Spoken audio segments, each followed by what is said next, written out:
أعوذ بالله من الشيطان الرجيم بسم الله الرحمن الرحيم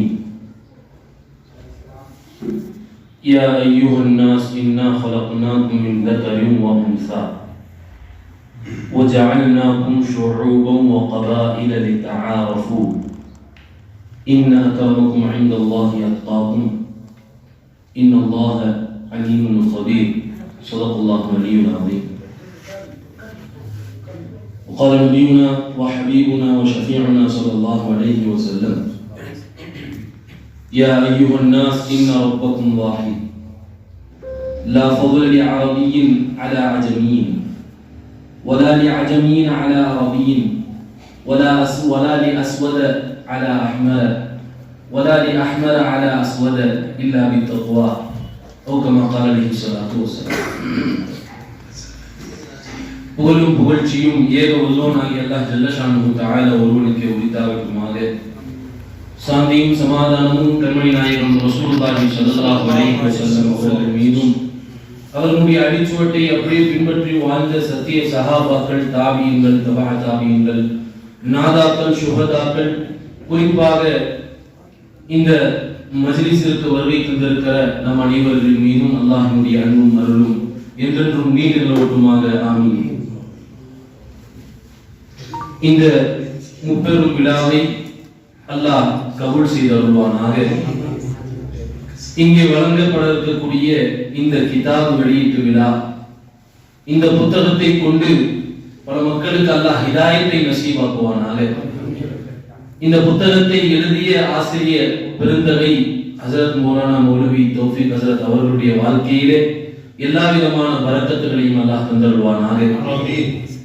இங்கே நடுவராக அமர்ந்திருக்கக்கூடிய ஹஜரத் அப்துல் ஹசரத் அவர்களுடைய வாழ்க்கையும் அல்லாஹ் பரக்கத் செய்தருள்வானாக. தலைமை தாங்கி இருக்கக்கூடிய காசி அவர்களுடைய வாழ்க்கையும் அல்லாஹ் பரக்கத் செய்தருள்வானாக. மேலும் இங்கே திரவலாக வந்திருக்கக்கூடிய ஆலிம் மக்கள், அதே போல நமது ஊர் மக்கள், அவர்களுடைய வாழ்க்கையிலும் எல்லா விதமான பரக்கத்துகளையும் அல்லாஹ் தந்தருள்வானாக.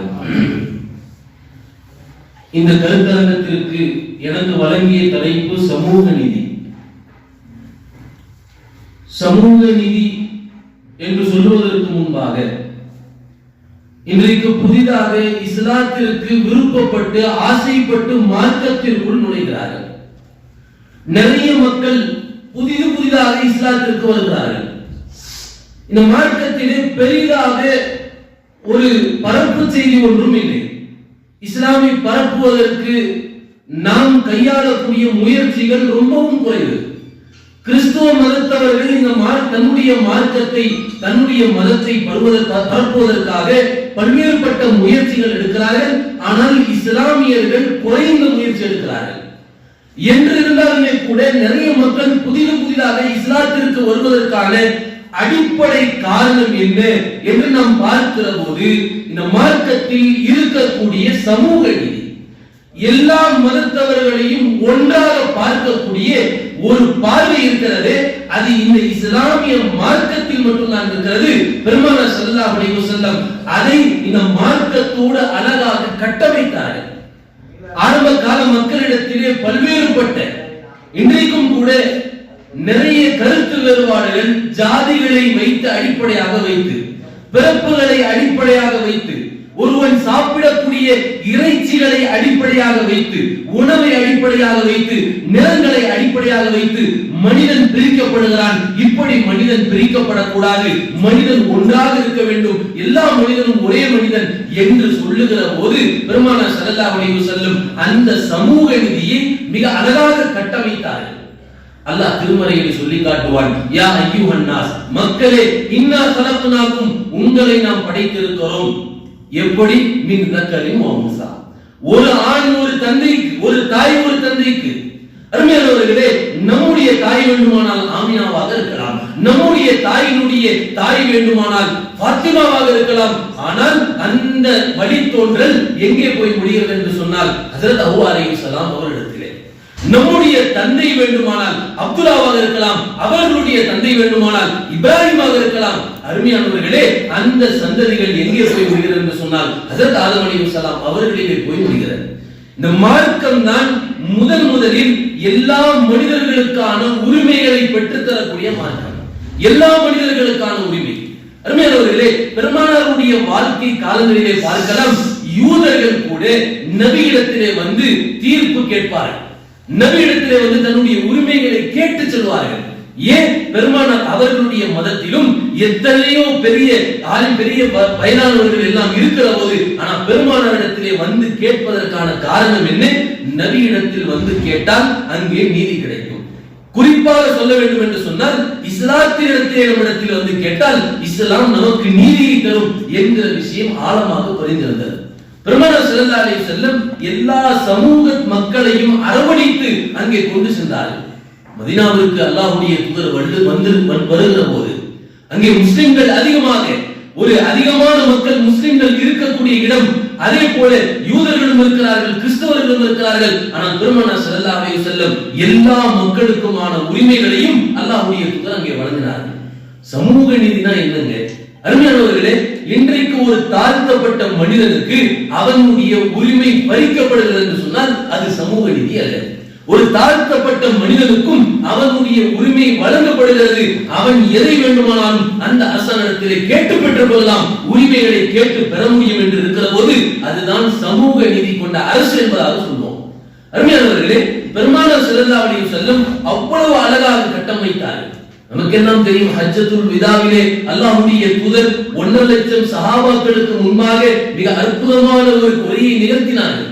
நிறைய விஷயங்களை அதிலே சொன்னார்கள். அல்லாஹ்வுடைய தூதர் அதிலே இதையும் சொன்னார்கள், யா அய்யுஹன் நாஸ், மக்களே, இன்ன ரப்பக்கும் வாஹித், நிச்சயமாக நமக்கு ஒரே ஒரு இறைவன், வேறு இறைவன் இல்லை என்பதை அல்லாஹ்வுடைய தூதர் பதிவு செய்துவிட்டு அல்லாஹ்வுடைய தூதர் அங்கே சொன்ன விஷயம் சொன்னார்கள், லா ஃபضல லி அரபியின் வலா அஜமியின், ஒரு அரபிக்கும் ஒரு அந்நியருக்குமான எந்த ஒரு சிறப்பும் இல்லை. ஒரு அந்நியனை விடவும் ஒரு அரபிக்கு எந்த சிறப்பும் இல்லை. அல்லாஹ்வுடைய தூதர் சொன்னாங்க, ஒரு சாதாரண மனிதனுக்கும் சாதாரண மனிதனை விட அரபிக்கு எந்த சிறப்பும் இல்லை என்பதாக சொல்லிவிட்டு சொன்னார்கள், கருப்பனை விட வெள்ளையனுக்கு எந்த சிறப்பும் இல்லை, வெள்ளையனை விட கருப்பனுக்கு எந்த சிறப்பும் இல்லை. சொல்லிவிட்டு சொன்னார்கள், இல்லா பித்தக்வா, தக்வாவை கொண்டே தவிர. உங்களில் சிறந்தவர்கள் அவர்கள் யாரிடத்திலே தக்வா இருக்கிறதோ அவர்கள் தான் சிறந்தவர்கள் என்பதாக சொன்னார். ஏன் பெருமானார் ஸல்லல்லாஹு அலைஹி வஸல்லம் அவர்களுடைய வஃபாத்திற்கு பிறகு ஹஜ்ரத் அபூபக்கர் சித்திக் ரலியல்லாஹு அவர்கள் கலீஃபாவாக இருக்கிறார்கள். கலீஃபாவாக இருந்த ஆண்டு காலம் 2 ஆண்டு காலம். ஆனால் மிகப்பெரிய விஷயங்களை அல்லாஹ்வுடைய தூதரான தன்னுடைய தோழரான ஹஜ்ரத் அபூபக்கர் சித்திக் அவர்கள் சாதித்து காண்பித்தார்கள். அவர்கள் கலீஃபா பதவியை ஏற்கிற அந்த தருணத்திலே சொன்னார்கள், உங்களில் யாரெல்லாம் பலமுள்ளவர்களோ அவர்கள் எனக்கு முன்பாக பலகீனமானவர்கள் சொன்னார். யாரெல்லாம் பலமுள்ளவர்கள், நீங்கள் பதவியிலும் ஆட்சியிலும் இருக்கலாம், ஆனால் எனக்கு முன்பாக பலகீனமானவர்கள். எதுவரை என்று சொன்னால், இந்த பலகீனமானவர்களுக்கு அவர்களுடைய உரிமையை நான் பெற்றுத் தருகிற வரைக்கும் நீங்கள் பலகீனமானவர்கள். உங்களில் யாரெல்லாம் பலகீனமானவர்களோ அவர்கள் எல்லாம் எனக்கு முன்பாக பலமுள்ளவர்கள் என்பதாக ஹஜ்ரத் அபூபக்கர் சித்திக் அவர்கள் சொல்லி காண்பித்தார். அருமையானவர்களே, இஸ்லாமிய ஆட்சி காலங்களில் நாம் பார்த்தோம் என்று சொன்னால், இந்த மார்க்கம் சமூக நீதியை, எல்லா மக்களையும் அரவணைத்து செல்லக்கூடிய அந்த ஒரு ஒற்றுமையை அவ்வளவு அழகாக கையாண்டிருக்கிறது. ஹஜ்ரத் உமர் இப்னு கத்தாப் ரலியல்லாஹு அன்ஹு அவர்களுடைய ஆட்சி காலத்திலே எகிப்திலே கவர்னராக நியமிக்கப்படுகிறார் ஹஜ்ரத் அம்ர் இப்னு ஆஸ் ரலியல்லாஹு அவர்கள். அம்ர் இப்னு ஆஸ் அவர்கள் ஷாம் நாட்டிலே ஒரு பள்ளியை கட்டுவதற்காக யோசிக்கிறார்கள். ஒரு சின்ன பள்ளியா இருக்கிறது, பெருசாக்கலாமே. பக்கத்தில் இருக்கிறது ஒரு கிறிஸ்துவ பெண்மணியினுடைய இடம். அம்ர் இப்னு ஆஸ் அந்த பெண்மணி இடத்திலே பல முறை முறையிடுகிறார்கள், அந்த இடத்தை கொடுத்து பள்ளிக்காக வேண்டி சொல்லுகிறார்கள், 2 மடங்கு நான் தருகிறேன், இந்த இடத்திற்கு என்ன விலையோ 2 மடங்கு நான் தந்துடுறேன், பள்ளிக்காக வேண்டி கொடுத்தது. அந்த பெண்மணி அடம் பிடிக்கிறார், இல்லை என்னுடைய பாரம்பரியமான இடத்தை நான் தரமாட்டேன் என்பதாக அடம் பிடிக்கிறார். அம்ர் இப்னு ஆஸ் அவர்கள் ஒரு கட்டத்தில் பொறுத்து போக முடியாமல் அந்த பெண்மணியினுடைய வீட்டை இடித்து அந்த பள்ளியை கட்டுகிறார். பெண்மணி ஊருக்கு போயிருக்கிறார். திரும்பி வந்து பார்க்கிற போது வீடு இல்லை. அம்ர் இப்னு ஆஸ் இடத்திலே கேட்கிறார்கள், நான் என்னுடைய வீட்டை இடித்து எப்படி நீங்கள் பள்ளி கட்டுவீர்கள் என்பதாக. ரொம்ப கூலாக அம்ர் இப்னு ஆஸ் அவர்கள் சொன்னார்கள், இப்பவும் நான் சொல்லுகிறேன், இந்த இடத்திற்கு 2 மடங்கு கூலியை தரேன் சொல்லி, இங்கே நீதி கிடைக்காது என்று சொல்லி நேரடியாக தலைமையிடத்தில் சென்று விட்டார்கள். மதீனாவுக்கு சென்றார்கள். உமர் இப்னு கத்தாப் அவர்களிடத்திலே முறையிட்டார்கள், என்னுடைய வீட்டை இடித்து விட்டு அங்கே பள்ளியை கட்டியிருக்கிறார்கள், இது இஸ்லாம் சொல்லித் தருகிறதா என்பதாக கேட்டார். உமர் அவர்கள் உடனே அம்ர் இப்னு ஆஸுக்கு கடிதத்தை எழுதினார்கள். எந்த இடத்திலே நீங்கள் பள்ளியை கட்டினீர்களோ அந்த இடத்தை, பள்ளியை இடித்து விட்டு அந்த பெண்மணிக்கு இடத்தை கொடுங்க எழுதினார். அருமையானவர்களே, இஸ்லாம் ஒரு பள்ளியை இடித்து அந்த பெண்மணிக்கு இடத்தை கொடுங்கள், அவருடைய உரிமை, அவருடைய பாரம்பரியம் மிக்க உள்ள இடத்தை அந்த பெண்மணிக்கு கொடுத்து விடுங்கள் என்று சொல்லியிருக்கிறது என்று சொன்னால், சமூக நீதி மாற்று மத அன்பர்களையும் எவ்வளவு அழகாக கையாண்டு இருக்கிறது, அவர்களுடைய உரிமையை எப்படி தந்திருக்கிறது என்பதை நாம் யோசிக்க கடமைப்பட்டிருக்கிறோம். அருமையானவர்களே, இவ்வளவு அழகாக அடுத்தவர்களுடைய உரிமையும் பெற்றுத்தரக்கூடிய ஒரு மார்க்கம் தான் இந்த இஸ்லாமிய மார்க்கம். யார் வேண்டுமானாலும் உரிமையை பெற முடியும். ஏன் பெருமானார் ஸல்லல்லாஹு அலைஹி வஸல்லம் அவருடைய வஃபாத்துடைய நேரத்திலே நபியினுடைய உருக்கு சட்டை எங்கே என்று தேடுகிற போது அந்த உருக்கு சட்டை யாரிடத்திலே அடமானம் வைக்கப்பட்டிருக்கிறது? ஒரு யூதரிடத்திலே அடமானம் வைக்கப்பட்டிருக்கிறது. ஏன் மதீனாவில் யூதர்களும் கிறிஸ்தவர்களும் முஸ்லிம்களும் அவ்வளவு இணக்கமாக ஒன்றாக வாழ்ந்து கொண்டிருக்கிறார்கள். இதுதான் சமூக நீதி என்பது. இந்த நாட்டிலே சமூக நீதி அது மிகப்பெரிய ஒரு கேள்விக்குறியாக இருக்கிறது. ஒரு தாழ்த்தப்பட்ட மனிதன் சும்மா எழுதி போடுவாங்க கவர்மெண்ட் ஆபீஸ்ல, அந்த ஆபீஸருக்கு முன்பாக எழுதி போட்டிருப்பார்கள், எல்லா புறமும் ஒரே தேவன், ஒரே இறைவன் என்பதாக, எந்த விதமான ஜாதி மதத்திற்கு இங்கே இடமில்லை என்பதாக எழுதி போட்டிருப்பார்கள். ஆனால் ஒரு தாழ்த்தப்பட்ட மனிதன் அங்கே தன்னுடைய தேவைக்காக போய் இருக்கிற போது அவன் ட்ரீட் பண்ணுகிற விதம் வேறு. எவ்வளவு அலங்கரிக்க விடுகிறார்கள். அருமையானவர்களே, இது மாதிரியான ஒரு எந்த விதமான ஒரு வேறுபாடு இல்லாத ஒரு மார்க்கம் தான் இஸ்லாமிய மார்க்கம். இந்த விஷயத்தை பார்த்துதான் இன்றைக்கு பல்வேறு நபர்கள் இஸ்லாத்தை நோக்கி விரைந்து வந்து கொண்டிருக்கிறார்கள். ஏன் நமக்கெல்லாம் தெரிந்த குத்துச்சண்டை வீரர் போடக்கூடிய முகமது அவர்களும் இஸ்லாத்திற்கு எப்படி வந்தார் என்று சொல்லுகிற போது இந்த கருத்தை தான் முன்வைக்கிறார். அவர் சொல்லுகிற விஷயம் இதுதான், இந்த மார்க்கத்தில் எந்த விதமான வேறுபாடும் கிடையாது. இஸ்லாத்துல எந்த விதமான வேறுபாடு, கருப்பன் வெள்ளையன் என்கிற வேறுபாடு கிடையாது. பெருமானார் ஸல்லல்லாஹு அலைஹி வஸல்லம் மக்காவிற்கு படையெடுத்து வருகிற போது, மக்கா வெற்றி கொள்ளுகிற போது அல்லாஹ்வுடைய தூதர் யாருன்னு பாங்க சொல்ல சொன்னாங்க? ஹஜ்ரத் பிலால். எல்லா மனிதர்களும் பார்க்கிறார்கள், மிகப்பெரிய தலைவர்கள் எல்லாம் பார்க்கிறார்கள். இத்தனை பேர் இருக்கிற போது நபி ஸல்லல்லாஹு அலைஹி வஸல்லம் பிலால பாங்க சொல்றாங்கன்னு சொல்லி ஒரு வருத்தம் இருந்தது. பிலால் அவர்கள் மக்கா காபாவின் மீது ஏறி அல்லாஹ்வுடைய பாங்க சொல்லி காட்டினார். அருமையானவர்களே, நபி ஸல்லல்லாஹு அலைஹி வஸல்லம் அங்குள்ள மக்களிடத்திலே புரிய வைத்தார்கள், இஸ்லாமிய மார்க்கத்திலே இனத்தை நிறத்தை வைத்து கூட வேறுபாடு இல்லை என்கிற விஷயத்தை புரிய வச்சாங்க.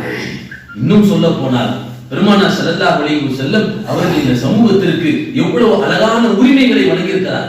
ஒரு கட்டத்தில் அல்லாஹ்வுடைய தூதர் அந்த மக்கள் நினைக்கிறாங்க, நபி ஸல்லல்லாஹு அலைஹி வஸல்லம் அவர்களோடு இருந்த சஹாபாக்கள் எல்லாம் ஒரு தாழ்த்தப்பட்ட சஹாபாக்கள். பிலால் அவர்கள் கருப்பினத்து சஹாபாக்கள், சல்மான் பாரிசி அவர்கள், சுஹைப் அவர்கள், இப்படி சின்ன சின்ன சஹாபாக்கள் இருக்கிற போது அல்லாஹ்வுடைய சில மக்கள் நினைக்கிறாங்க, இந்த சஹாபாக்கள்லாம் பெருமானாரோடு இருக்கிற போது நாம எப்படி போய் இஸ்லாத்தை ஏத்துக்கிறதுன்னு சொல்லி பெருமானார் ஸல்லல்லாஹு அலைஹி வஸல்லம் சொல்றாங்க, இந்த பிலாலை கொஞ்சம் தள்ளி வச்சிருங்க, சல்மானை கொஞ்சம் தள்ளி வச்சிருங்க, சுஹைபை கொஞ்சம் தள்ளி வச்சிருங்க, நாங்க இஸ்லாத்தை ஏத்துக்கிறோம். அல்லாஹ்வுடைய தூதரும் கொஞ்சம் சற்று கணம் யோசித்து விட்டார்கள். சரி, அவங்க முதல்ல இஸ்லாத்துக்கு வரட்டும், அப்புறம் விஷயத்தை சொல்லி கொடுத்துக்கலாம். அல்லாஹ் உடனே வசனத்தை இறக்கினான், வலா தத்ருதில் லதீன யதுஊன ரப்பஹும் பில் கதாதி வல் அஷி யுரீதுன வஜஹா. அல்லாஹ்வுக்காக வேண்டி அல்லாஹ்வை வணங்கக்கூடிய அடியார்களை நீங்கள் வேறு ஒருத்தருக்காக வேண்டி விலக்கி வைப்பீங்களான்னு அல்லாஹ் கேட்கிறான். அருமையானவர்களே, இந்த மார்க்கம் அவ்வளவு சமூக நீதியை போதிக்கக்கூடிய மார்க்கம், எல்லா சமூகத்தவர்களையும் அரவணைத்து செல்லக்கூடிய மார்க்கம். அதனால்தான் இன்றைக்கும் கூட இந்த இஸ்லாம் உயர்ந்து நிற்கிறது. மாற்று மத அன்பர்கள் இந்த இஸ்லாத்தை பார்த்து கொத்து கொத்தாக இஸ்லாத்திற்கு வந்து கொண்டிருக்கிறார்கள் என்பதிலே எந்த விதமான சந்தேகமும் இல்லை என்கிற என்னுடைய உரையை நான் இந்த விஷயத்தை சொல்லிக் கொண்டு வாய்ப்பளித்தவர்களுக்கு நன்றி தெரிவித்துக் கொண்டு என்னுடைய உரையை நிறைவு செய்கிறேன். அஸ்ஸலாமு அலைக்கும் வரஹ்மத்துல்லாஹி வபரகாத்துஹு.